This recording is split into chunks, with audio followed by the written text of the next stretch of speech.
Young entrepreneurs کے لیے جو کہ بزنس شروع کرنا چاہتے ہیں, جو آنا چاہتے ہیں, اگر آپ ان کو بتانا چاہیں کہ کس طرح سے آپ بایو لیب کو سکسیس کی طرف لے کے آئے. آپ اپنے گولز بڑے کلیئرلی ڈیفائن کریں. 5 ایئر گولز بنائیں, اپنے 10 ایئر گولز بنائیں, پھر ان کو باریکی سے 1 ایئر گول پہ لے آئیں. پہلے آپ کو ویژن چاہیے, آپ نے جانا کہاں ہے, define where you have to go, اور اس کے بعد be persistent, be committed to your goal. اگر آپ صدقے دل ایمانداری سے کام کر رہے ہیں اور آپ آگے بڑھ رہے ہیں تو خدا تعالیٰ کی ذات بھی آپ کو ضرور کوئی نہ کوئی اجر دیتی ہے. اگر آپ اپنے آپ کو دقیانوسی طریقوں سے چلائیں گے تو آپ فیوچر کے تو بزنس نہیں بن سکیں گے. تو بی فلیکسیبل. شروع میں جب میں آیا, میں نے بزنس میں ماڈلس ٹرائی کیے, ان میں نہیں سکسیس آئی تو میں نے ان کو چھوڑا اور میں ایک نئے ماڈل کی طرف گیا. اس میں اگر سکسیس تھوڑی اچیو ہوئی تو اس کو پھر میں نے انہانس کیا. تو دیکھیں, آپ کو ڈفرنٹ اسٹریٹجیز ٹرائی کرنی ہوتی ہیں. Failure is a part of life, لیکن آپ کو کمیٹڈ رہنا ہے اور پرسسٹنٹ رہنا ہے. کاروبار میں کچھ موقع ایسے آتے ہیں کہ آپ بالکل زمین کے ساتھ لگ جاتے ہیں.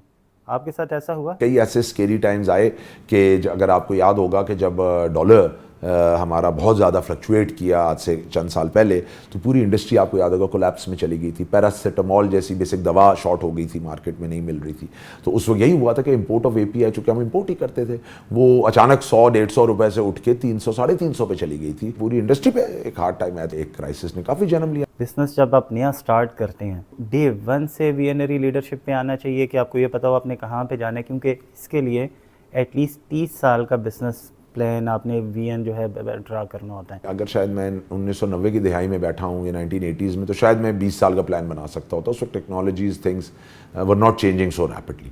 آج چینجز اتنے ہیں کہ آپ اگر ایک 10 ایئر پلان بناتے ہیں تو مے بی 3 ایئر میں آپ کو اس کو بالکل آلٹر کرنا. As a leader you have to keep on growing.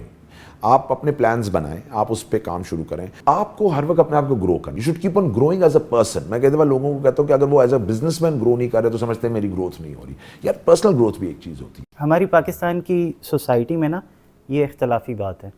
کچھ لوگ یہ کہتے ہیں کہ آپ نے بزنس میں آنا ہے تو business man by born business man ہوتا ہے. آپ نے ایم بی اے کر لیا, اب اس کے بعد پڑھنا یہ گناہ ہے, یہ نہیں کرنا چاہیے. آج کا تو جو ایم بی اے اور ایگزیکٹو ایجوکیشن ہے وہ پریکٹیکل ہے. آج وہ کتابی نالجز, وہ ایک زمانہ تھا جو آپ کو دی جاتی تھی کہ آپ پڑھ لیں.